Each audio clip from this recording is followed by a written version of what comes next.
जैसे बहन जी ने कहा कि गांव की वोट चलिए, तो जब गांव की वोट चलेंगे और जगह जगह जा करके नेता, देखिए अभी मैं आया हूँ, लेकिन लोग क्या करते हैं, वो केवल रोडों पर रहते हैं, होटलों में रहते हैं, न कि वो जो है जा करके लोगों को जगाने का काम करते हैं। संघर्ष कर रहे हैं, संघर्ष नहीं कर रहे हैं, को आगे बढ़ा रहे हैं, संघर्ष नहीं कर रहे हैं। बहन जी कह रही हैं, बहन जी को सही, ये जितने दलाल लगे हुए हैं, बहन जी को सही बात नहीं जाकर बता। दलालों का इलाज क्या है? ये दलाल जो हैं बहन जी को सही बात नहीं बताते। इन दलालों का इलाज क्या है? ये दलाल इसलिए दलालों के इलाज ये है कि जब तक मोमेंट का आदमी, सम्मानित आदमी और जो त्यागी लोग हैं, वो लोग जब तक नहीं जाएंगे, जब तक इन लोगों को पोल नहीं खुलेगी। अरे मिले तो मिले नहीं, वो बात सही, वो बात सही है, बहन जी मिलेंगी क्यों नहीं, लेकिन ये जो दलाल बैठे हुए हैं दिल्ली में, ये बहन जी को मिलने नहीं देते। बहन जी पहले ही बता देते हैं। दिल्ली में तो मेयर बनने वाला था आपका। अरे दिल्ली में मेयर बने, ऐसे ये मंच पे खड़े होकर के सब बना देते हैं, लेकिन काम नहीं करना है। अब 2024 में प्रधानमंत्री ये खा करके वहाँ बैठे हुए हैं, समाज को जगाने का काम नहीं कर रहे हैं, ये केवल बहन जी को धोखा देने का काम कर रहे हैं। अरे बोध जी, आपको पार्टी से निकाल दिया जाएगा, गलत। अरे हमें निकाल के क्या करेंगे? पार्टी हमारे दिल में है, हम पार्टी से नहीं है, हम पार्टी हमारे दिल में है, वो क्या निकालेंगे? पार्टी हमारे दिल में है, हम पार्टी के लिए काम करने वाले। दिल्ली का सुनने हमारा ऑफिस भी छोटा हो गया, बताइए। अब वो छोटा बड़ा बनाने वाले बनाते रहे। सारी पार्टियां बड़ा कर रही हैं, ऑफिस बीएसपी वाले छोटे करने पे लगे। वही है भाई, जहाँ 14% वोट था हमारा, आज 0.5% आ गया है, तो छोटा तो हो गया। दिल्ली के नेता कह रहे हैं बड़ी कामयाबी छुई है। वो कामयाबी करेंगे, वो कामयाबी करे, वो केवल समाज को लूटने का काम करेंगे, समाज को लूटने का काम करें, और इसके अलावा कोई काम नहीं करें। वो घर से तैयार होकर जाते हैं, वहाँ खाना खाते हैं, वहीं बैठे रहते, कभी समाज में जाते भी नहीं है। अच्छा, समाज में नहीं जाते ना, ये तो झूठी बात है। भूखे पैदल चल रहे हैं। अरे सवाल है नहीं, हमने तो, आप कह रहे हो जिस विधानसभा में मैं रहता हूँ, साहब के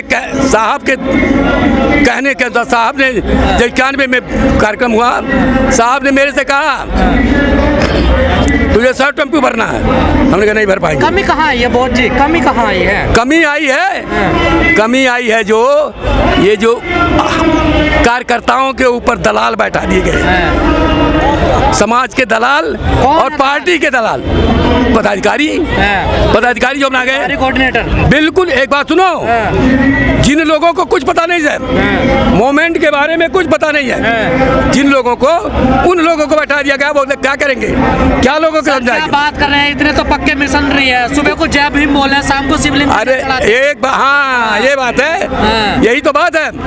वो लोग मोमेंट के आदमी नहीं है, वो समाज को धोखा देने वाले लोग हैं। अब तो हाथी नहीं गणेश है, अब तो गणेश है, देखिए ना सर।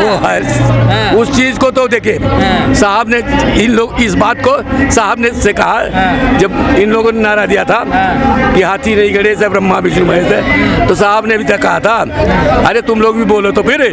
तो साहब ने कहा कि तुम लोग कहो हाथी पे जो सवार है ब्राह्मण नहीं चमार है। तो बात है, वो तो कहने की बात है, जवाब देने की बातें हैं, बाकी काम करने की जो बात है, काम नहीं कर रहे हैं, सारी मुख्य बात है। और जो बुजुर्ग थे अब इतना चल नहीं सकते, और नौजवानों को इन्होंने तैयार नहीं किया। आप कह रहे हो काम नहीं, उधर हिंदू राष्ट्र बनाने की तैयारी, वो तो करेंगे भाई, दुश्मन सतर्क है, दुश्मन सतर्क है, लेकिन जो लोग हैं, जो लोग आज खाने लगे हैं, जिनके पास हमारे बहुजन समाज के धनवान हो जाते हैं, तो क्या करते हैं, उनको चारों धाम याद आता है, और जब गरीब हो जाते हैं तो बाबा साहब याद आते हैं, काशीराम साहब याद आते हैं। समझ रहे हैं, ये हमारे समाज की मानसिकता है, हमारे समाज के लोग ऐसे ही हैं, समाज को धोखा देते हैं।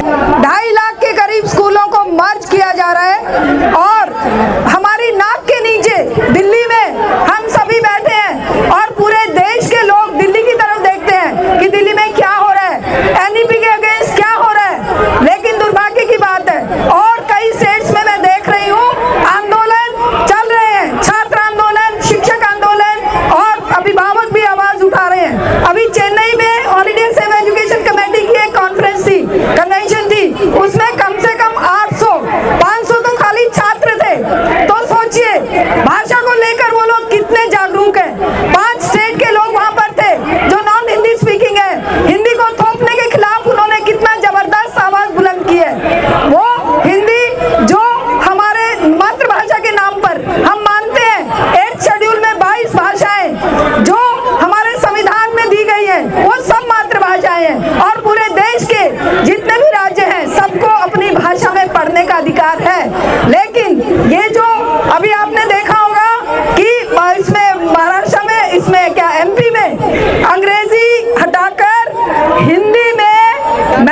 की बुक्स का उद्घाटन कर रहे हैं हमारे गृह मंत्री जी। क्या तमाशा है।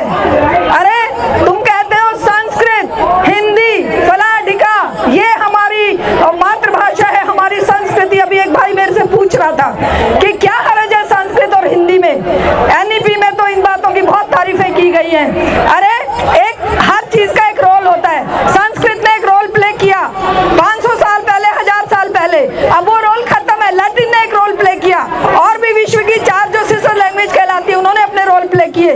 तो क्या उस बोझे को ढोके अब चलेंगे हम?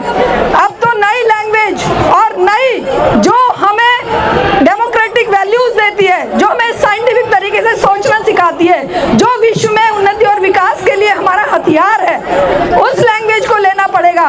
और ये उस लैंग्वेज के नाम पर खुद के बच्चों को फॉरेन में पढ़ा रहे हैं, खुद के बच्चों को बड़े बड़े इंग्लिश मीडियम स्कूलों में पढ़ा रहे हैं, और हमारे बच्चों के लिए, दलितों के बच्चों के लिए, गरीबों के बच्चों के लिए, बेटियों के लिए, महिलाओं के लिए, अल्पसंख्यकों के लिए कह रहे हैं हिंदी हिंदी हिंदुस्तान। तो ये तमाशा समझे बिना इस तमाशे का तो काट नहीं किया जा सकता। तो साथियों, केवल एक भाषा पर ही नहीं, स्कूलों के मर्जर और क्लोजर। एक स्कूल मेरे गांव का जिसमें 4000 बच्चे पढ़ते थे, मेरे हस्बैंड उस स्कूल में शिक्षा प्राप्त किए।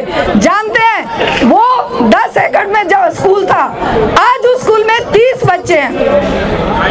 कितनी प्लानिंग से इन्होंने 91 से लेकर आज तक सरकारी स्कूलों को बर्बाद करने की एक जिहाद छेड़ी है, और प्राइवेट स्कूलों को सस्ती जमीनें, सस्ते लोन, सस्ता सब कुछ देकर महंगी फीसें वसूलने का।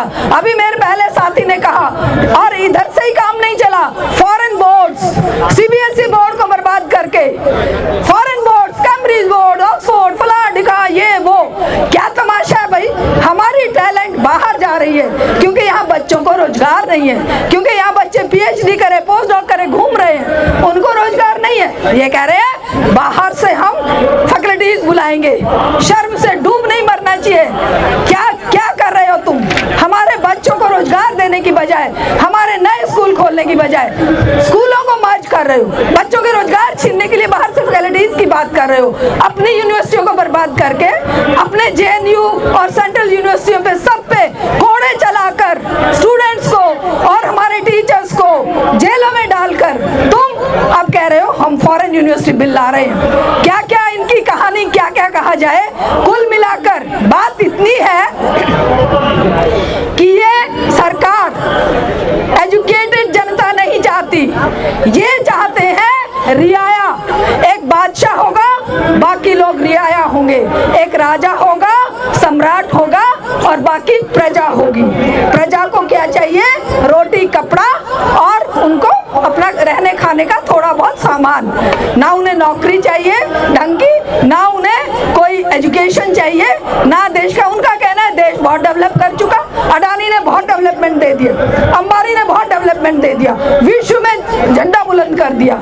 देश को बर्बाद करके, संसाधनों को लूट कर बेशर्मी के साथ डंका पीट रहे हैं। शिक्षा बेच दी, हमारे रोजगार खत्म कर दिए।